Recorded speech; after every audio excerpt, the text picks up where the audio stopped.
Well, thank you very much, and thank you for shortlisting us. I'd just like to point out that I'm actually standing in for Julie Coslett today, actually, who has been lucky enough, having come across a milestone birthday, to be in Mexico as a surprise holiday for her.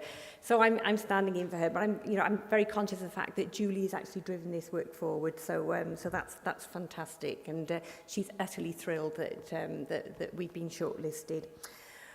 What I would have liked to have done actually is actually shown you a 5-minute video of what catheters are doing in bladders. It was a video that we recently picked up at a urinary conference. And I think we're all under the impression that a catheter sits in the bladder with a little balloon there, and it sort of sits in a pool of urine that just drains away, and the balloon sits there quite happily. Actually, no, it doesn't. You know that there are eyelets on the catheter itself, and actually, as the bladder is emptying, the bladder gets sucked into these eyelets, and the trauma is indescribable, really.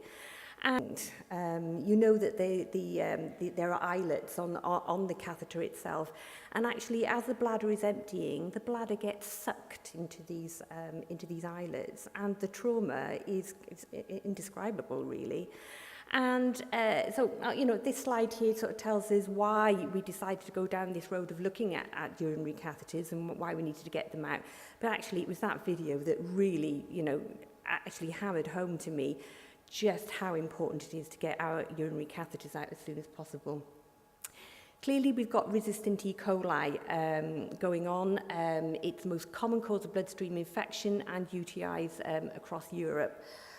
The more UTIs we have, the more antibiotics we prescribe. The more antibiotics prescribed, the more likely we're going to get resistance. The more antibiotics we prescribe, the more likely we're going to have patients going down with C. difficile. So that's a compelling reason to do this work. And a recent Welsh prevalence study, last November actually, confirmed these findings and identified that 20% of our patients in acute hospitals have a urinary catheter in situ. And we don't seem to be doing a huge amount about getting them out or even assessing in the first place whether they should go in. And each cost of a catheter-associated urinary tract infection has been estimated at £1,327 per patient. And that clearly doesn't include the cost to the patient, which, as we know, is pain, fever, kidney infections, and length of stay actually increases as well. And I'm sure they would prefer to be at home.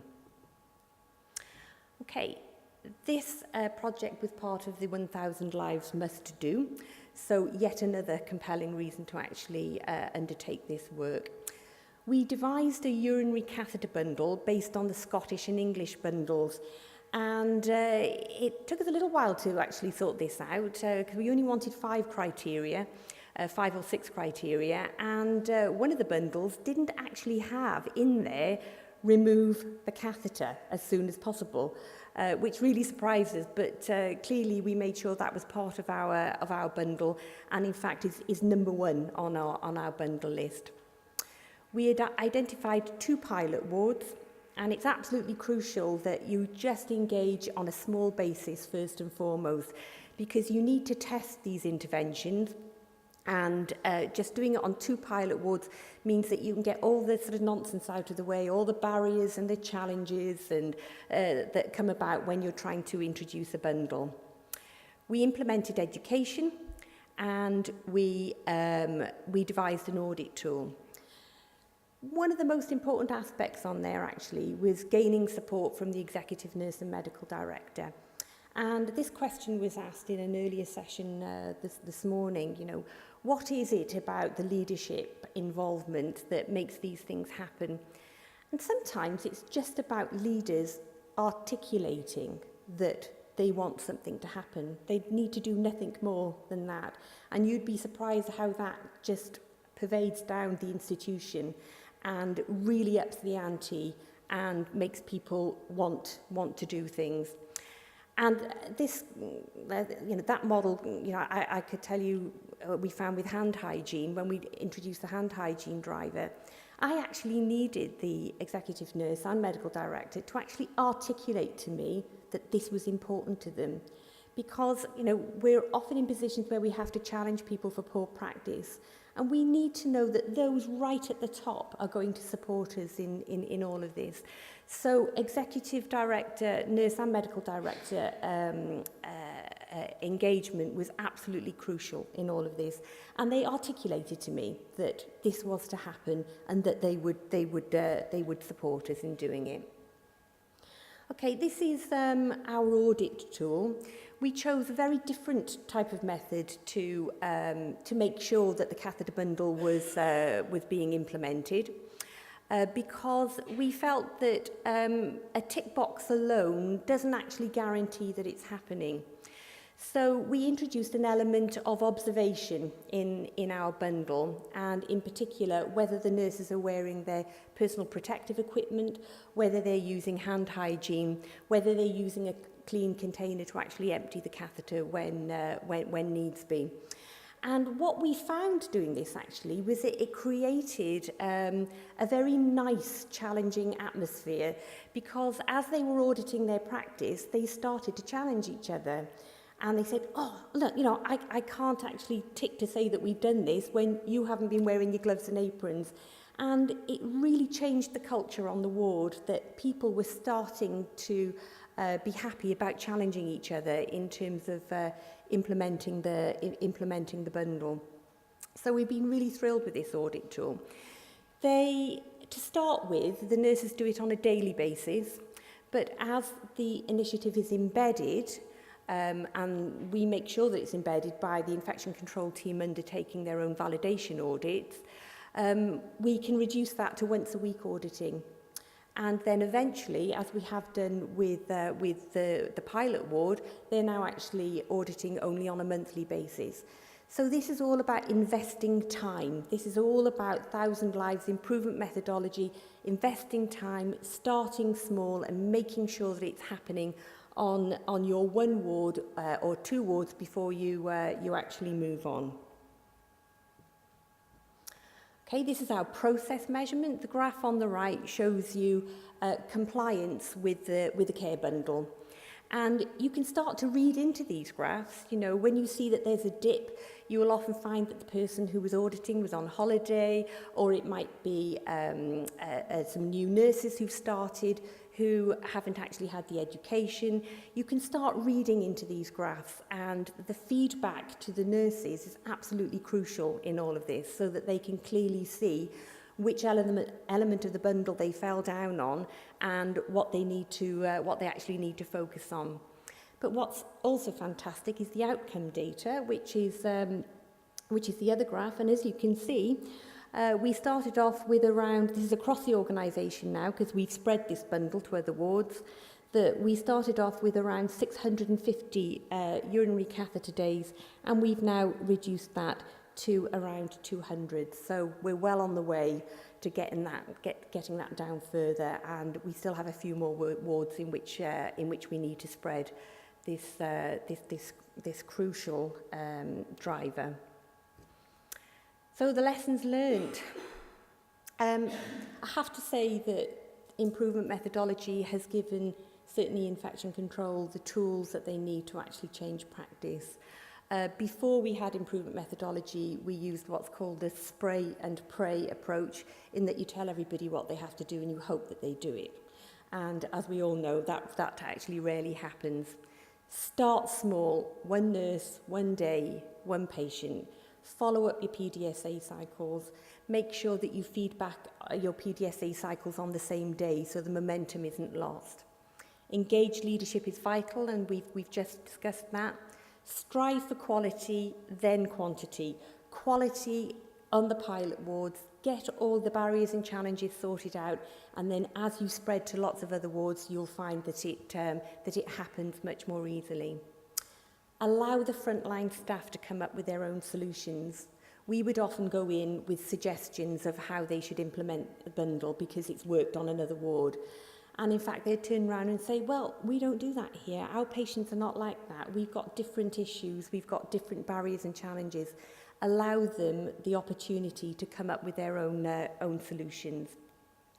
Make sure you feed back to your colleagues, and make sure that you get enough champions going on in your own areas to actually spread the bundle. If you rely on just one champion, in one area, then when they go on holiday or they leave or they go sick, your project will just fall flat on its face. We're absolutely thrilled with the way the urinary catheter bundle has been rolled out. We're starting to see a reduction in our E. coli bloodstream infections because we think that the UTIs that were contributing to bloodstream infections. So we're clearly starting to make some progress. And our next steps now is to actually prove that we're reducing catheter-associated urinary tract infection on the wards, a difficult one to achieve. There is nowhere in the country that's actually doing this now. But what we'll do is start small, one ward, and see how we get on. Thank you very much.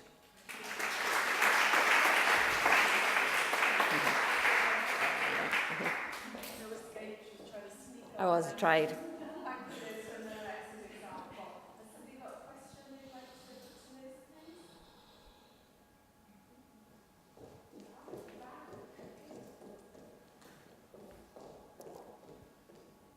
Can I be a bit controversial and say that I noticed that Nyre and Bevan also produced one of their other award-winning things on venflons. So you've got venflons and catheters, two big projects, lots of data collection, lots of feedback. Is it something that potentially you could introduce a whole series of things with a set of standards at one time? Or do you think it's important to start with just one initiative, catheter one place, venflon another place, and then... Well, they're part of the must-do for 1,000 lives, and bearing in mind, using improvement methodology, it can take anything from 18 months to 2 years to actually implement a full bundle, such as venflon, the venflon bundle, over a whole health board, and we know full well how big our health boards are. So is it really acceptable to allow poor catheter care, because take it from me, we have found poor catheter care for that period of time.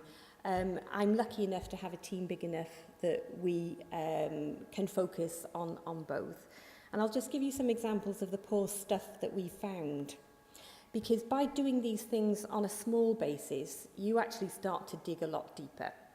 So on one ward, for example, we found nurses emptying catheters in buckets with nothing more than swilling under the tap in between.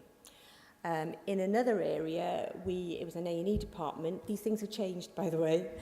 In another area, patients who came in with indwelling catheters that were blocked then had to be replaced. Now, clearly, these are patients with complex urinary problems, and the A&E staff were attempting to catheterize these patients and not unsurprisingly coming across problems. So rather than do it themselves, they were ringing the urology department and they said, no, you carry on and try first, and then we'll come down. In the meantime, they were trying, and guess what? The patient was getting trauma, blood, and of course that opens the patients to infection. So what's fantastic about this work is the stuff that you uncover, and we need to uncover that now. We can't wait for 18 months. 2 years, you know. Thank you. Anybody else? Question? No? Yes, Joe?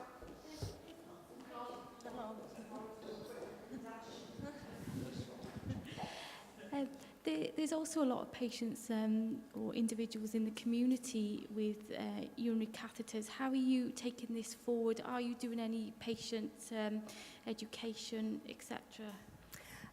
We have started doing some work in nursing homes, and again, something else we've uncovered, patients who are sat in nursing homes with long-term catheters who have had them in for years.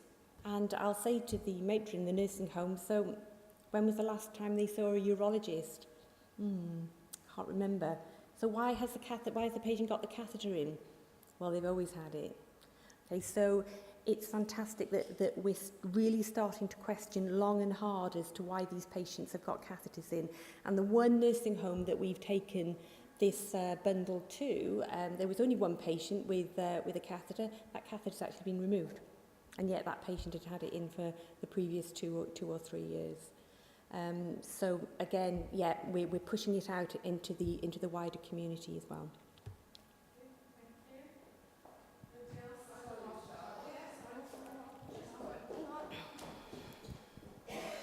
So it's from when I was in my matron days, it is. What you just said then is ringing, really true. When I was in the independent sector for a couple of years, we used to have patients, if they were incontinent, would come back from the hospital setting catheterised. And we would always I would, at that question why that catheter was in, and there was no reason other than they were incontinent. So we used to take it out in the home. So as part of the discharge planning, if someone is going back to a nursing home with a catheter, is that considered now? Do they need it? No, that's great. Yes, absolutely. No, that's great. But we're hoping that people will think about not putting them in the first place. So, for a start, we've got them down that way. But it's just one of the ritualistic practices we were finding was of grave concern and not evidence-based either. An example being trauma ward. This was, we keep the catheter in until the patient's had his bowels open. Not heard of that one. We're coming across this kind of ritualistic practice as we spread the bundle. But because we're investing the time actually on the ward at that moment in time, it means we're starting to unpick some of these issues. So.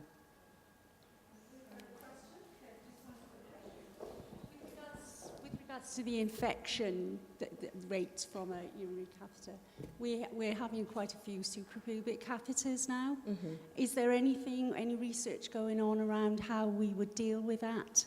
And I'm coming from a Huntington's disease point of view, because a lot of our patients have got suprapubic catheters, and I'm personally finding a huge amount of infections around the site, and obviously UTIs. Mm-hmm.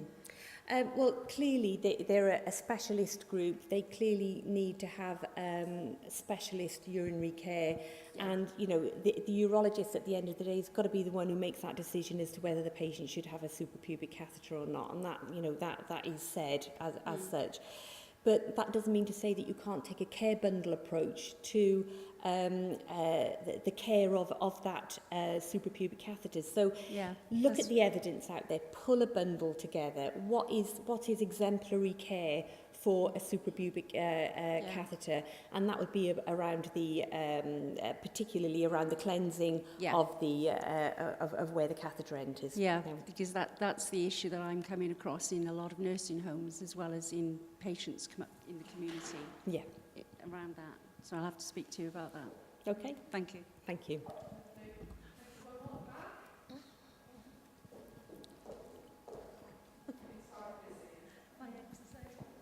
Sorry, as a manager of urology, I just wondered, this is about resources, what effect this has had on the resources of the urology department, maybe the doctor's time, etc.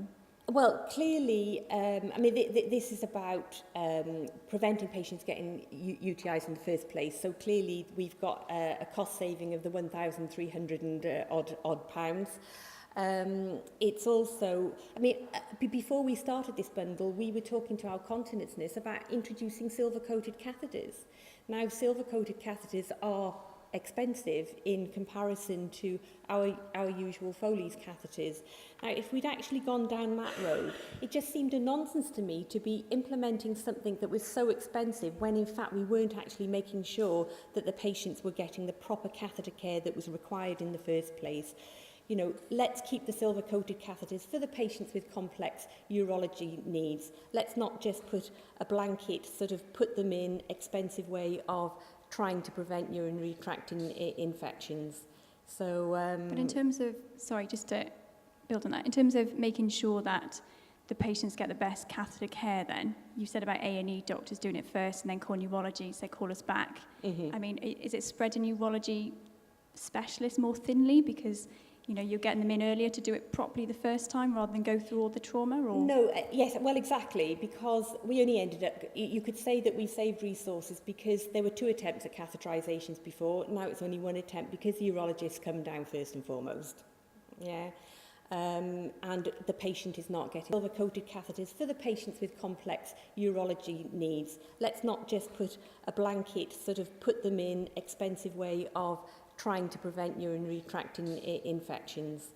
So, but in terms of, sorry, just to build on that, in terms of making sure that the patients get the best catheter care then, you said about A&E doctors doing it first and then call neurology, say call us back. Mm-hmm. Is it spreading neurology specialists more thinly because you know, you're getting them in earlier to do it properly the first time rather than go through all the trauma? Or? No, yes, well, exactly, because we only ended up, you could say that we saved resources because there were 2 attempts at catheterisations before. Now it's only 1 attempt because the urologists come down first and foremost. Yeah. And the patient is not getting the trauma that they were having when the A&E doctors were actually trying to recatheterise the patient. So again, you're saving resources that way.